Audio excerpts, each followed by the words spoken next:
So there's a real trend of people eating foods in specific orders in order to lower their glucose spikes for improving metabolic control. And there is evidence that it could potentially lower glucose spikes by 73%. That's actually quite an impressive number. But in reality, most of us enjoy our meals as part of this beautiful, delicious mixture of different macronutrients rather than separating them out into carbohydrates, fiber, proteins, and then eating them in a specific order. So this is what I would suggest focusing on if you're looking to improve your blood sugar control and reduce weight.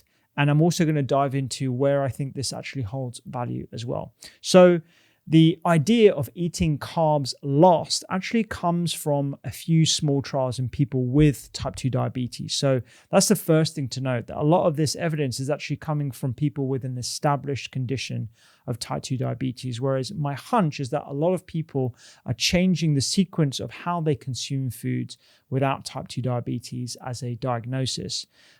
This is just a caveat to be aware of, not to say that it doesn't have any value whatsoever, but from what we know, these are small trials of people with a condition of type 2 diabetes.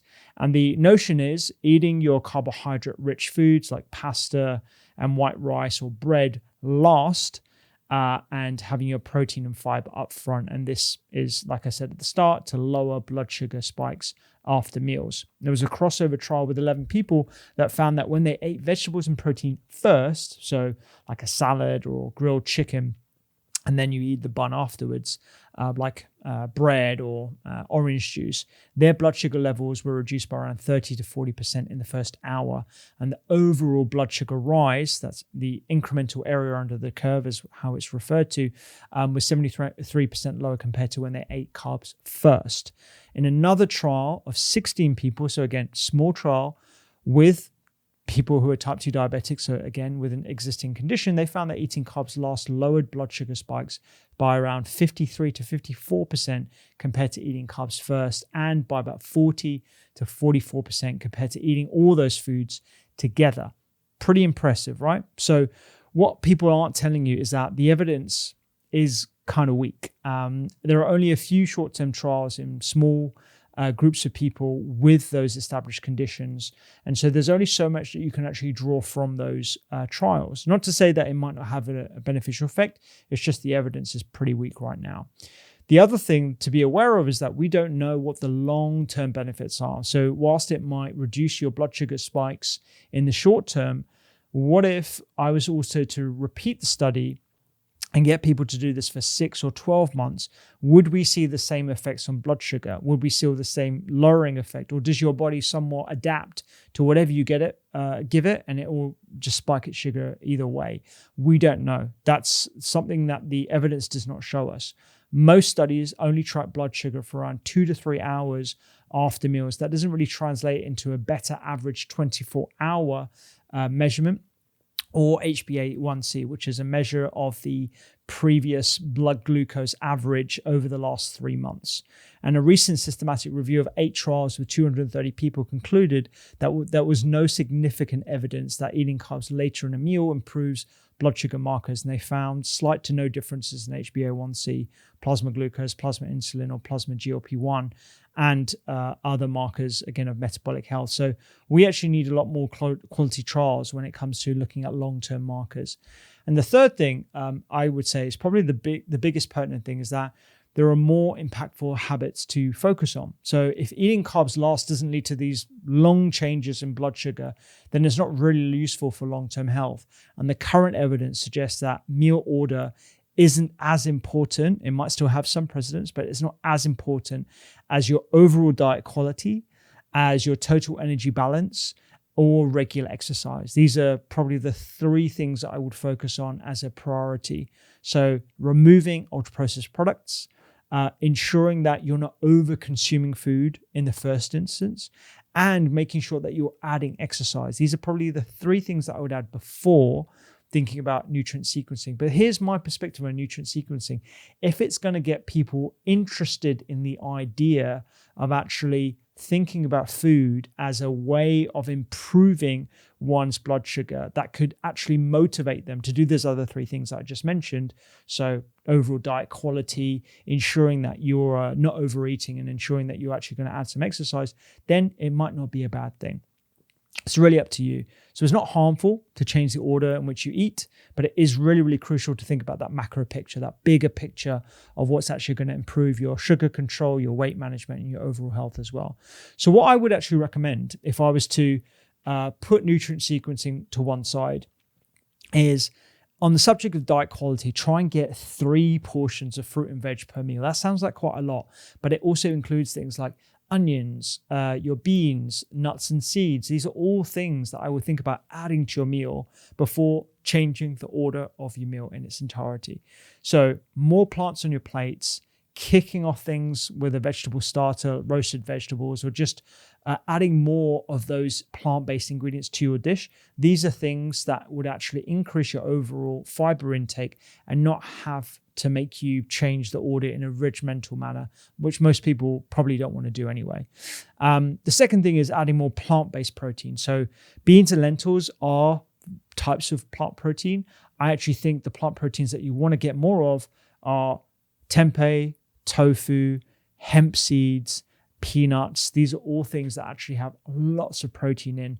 We're talking 20 to 25% protein. So 100 grams of tempeh will give you something similar to chicken, not in the same amounts in terms of their amino acids, but something comparable that I would actually focus my energy on. It's got less saturated fat. It's going to be a lot better for your cholesterol levels. And we actually know that adding soybean to your plates is actually associated with better cholesterol ratios and better cardiovascular health as well. So there's loads of add-ons by adding more plant-based protein to your plate. Also, they have compounds and plant-based chemicals that actually can improve your blood sugar control in addition, if that's what you're interested in as well. So think about plant protein as well as getting those extra portions of fruit and vegetables in your meal. And the other thing is, the third thing is looking at quality carbohydrates. Most people have refined carbohydrates in their meals, things like breads and pastas and white rice. Think about starchy vegetables like sweet potato, swede, adding whole grains like bulgur, buckwheat, quinoa, even steel-cut oats I'm a fan of, because not only do they have a lot more fiber, but they also have these other novel plant chemicals that could be potentially beneficial for cardiovascular health by improving our cholesterol ratios as well. So think about those quality carbohydrates, plant-based proteins, and getting more fruits and vegetables onto your plate before thinking about nutrient sequencing. There are some benefits of starting with vegetables as well, beyond the fact that it improves your blood sugar levels. Number one, it actually makes them a priority. So if you're thinking about a vegetable starter as a means of improving that nutrient sequencing, what you're doing is you're prioritizing vegetables in its entirety. You're actually adding more fiber.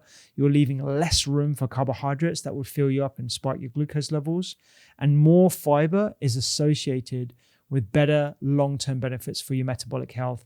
It could potentially also increase weight loss by altering your gut microbiota composition. So when you add more fiber to your diet, especially diversity of different fibers, you're actually adding lots more food for different microbes to thrive and flourish.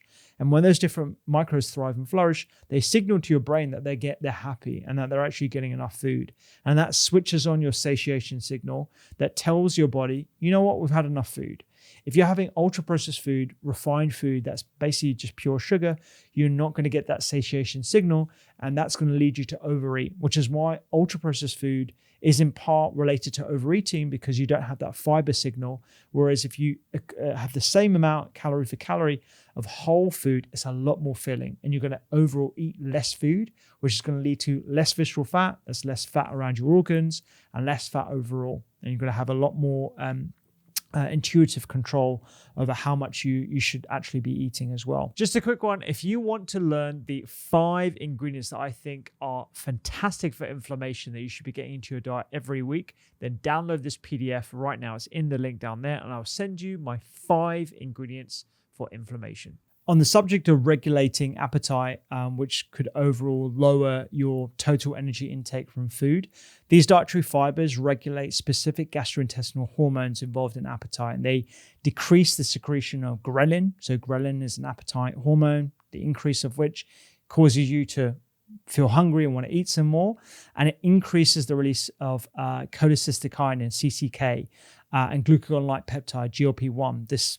is, if you're thinking, wherever heard GLP-1 before, it's GLP-1 agonists, Wegovy, semaglutide. These are all the new class of drugs. Well, they're not really new because we've been using them for type 2 diabetes for a number of years now, but certainly a novel class of drugs that are being used for a different purpose in weight control. We have natural ways of increasing GLP-1 in our body, and the way in which to do that is to feed your microbes that will do that work for you, and peptide YY as well. So when you're having a lot more of this fiber as a result of having and prioritizing vegetables first, you're actually improving your appetite regulation too. And the other thing that vegetables does in terms of the literal effect on reducing blood sugar spikes is that it coats the inner lining of your digestive system, and it increases the viscosity of the food in the gut. And this actually helps delay something called gastric emptying. And if you delay gastric emptying, it slows the absorption of carbohydrates into the bloodstream. When you slow the absorption into the bloodstream, you get a corresponding lower sugar spike. And sugar spikes, I think, certainly deserve some of our attention, but it's important not to be too glucose-centric. And the reason why I say that is because if we look at glucose spiking as the sole thing to look at, then all roads lead to just having pure fat and pure protein in your diet, which we know your body will not thrive on long term. For certain people, it works, and there's generally people who have a unique condition that responds well to essentially a pure protein or a pure fat diet. But for the majority of people, we actually require some fiber in our diet, and actually we thrive on having fiber in our diet. And so it's just important to not think about glucose spikes in its entirety as the sole thing that we want to game, because otherwise, it ends up, we end up basically just eating protein and fat. Ultimately, we want to improve the health of our gut microbiota, and some of that will come with glucose spiking after meals, which is a completely natural thing to see if you are measuring your glucose spikes at all. What I would do in terms of how to practically introduce more vegetables into my diet, think about fridge fillers. So we actually have a section on our Doctor's Kitchen app that is titled Fridge Fillers. These are salads that will last for a long time in your fridge. It could be smashed chickpeas with celery and like some other ingredients to make it super flavorful. You put that in on open sandwiches. You add it to other leaves. You serve it on the side of fish. They're long lasting and they're just absolutely delicious. The other thing I always have are pickles and krauts. So these will last in your fridge for months at a time. They contain not only the prebiotic fibers of things like brassica vegetables and cabbages, but they also have live microbes as well. So they're actually adding to that microbial diversity by actually adding probiotics or live bacteria or live microbes that can actually improve your gut microbiota and improve your blood sugar regulation itself as well. So you can stash these away in the fridge, and you can always have something to add to your meals as that sort of thought process of how I'm going to add more fruits and vegetables to each meal. Using over leftover soups and roasted vegetables, these are something that I do all the time. Is one of my favorites. And one of my favorites actually is having roast vegetables like roast butternut squash, blending that with some beans, a little bit of coconut milk, and you have a high fiber, nutrient dense, flavorful and vegetable packed soup. And I make it a habit. So I commit to having every meal with vegetables for, at least 4 or 5 times a week. If you're new to this, try and commit to that as well. Try and think about having every meal with vegetables, and think about adding nuts and seeds to your salads for the extra benefit of protein in your starter, as well as having them on the side of your lunches and dinners as well.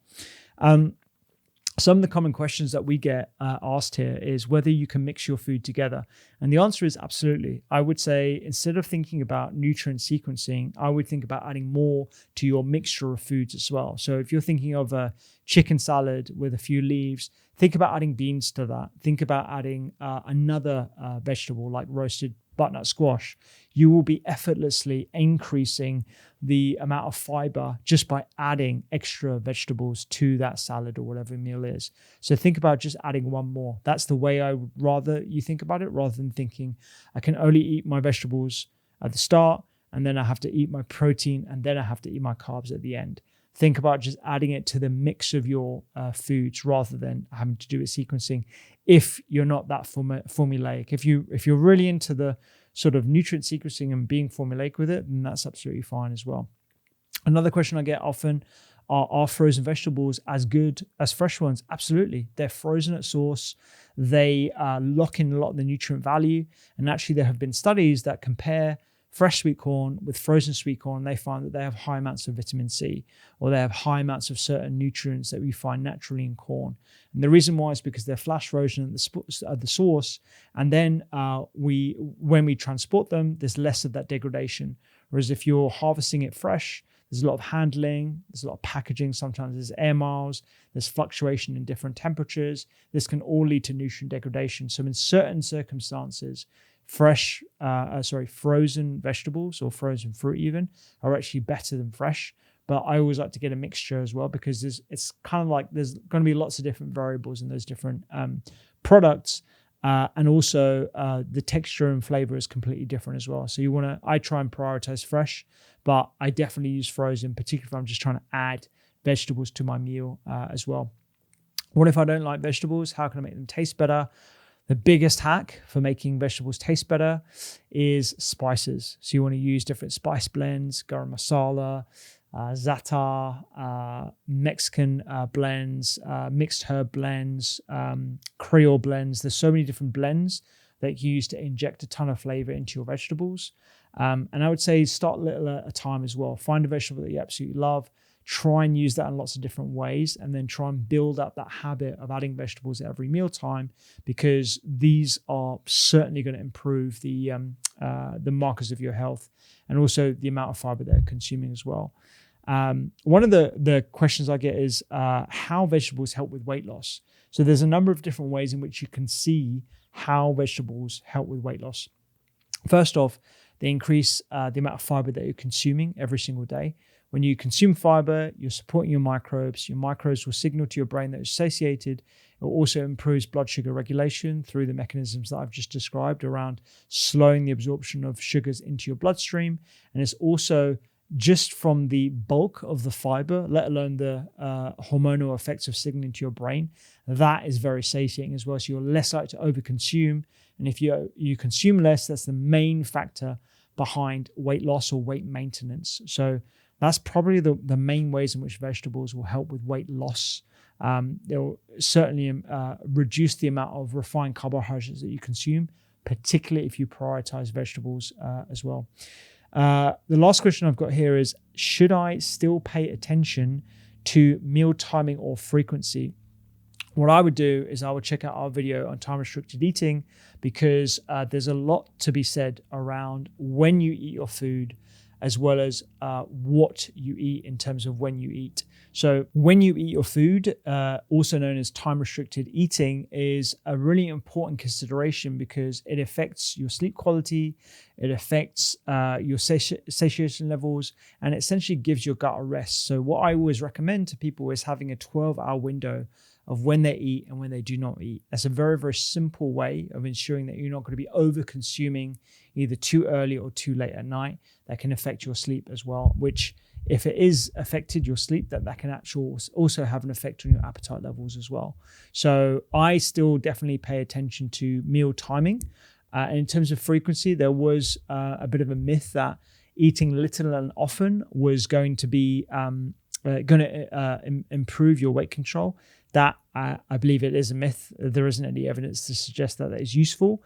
The only context in which I would see that is useful is if that would prevent one from overeating, if they're eating little and often, and that way they don't get these hunger pangs and then they lead to a binge. However, I don't think there's much in the way of the research to suggest that as a pragmatic strategy. If you want to learn about how you can lower the risk of type 2 diabetes, or even improve the management of this condition if you suffer from it, I'll check out this video right here where I talk about food and lifestyle measures to prevent type 2 diabetes.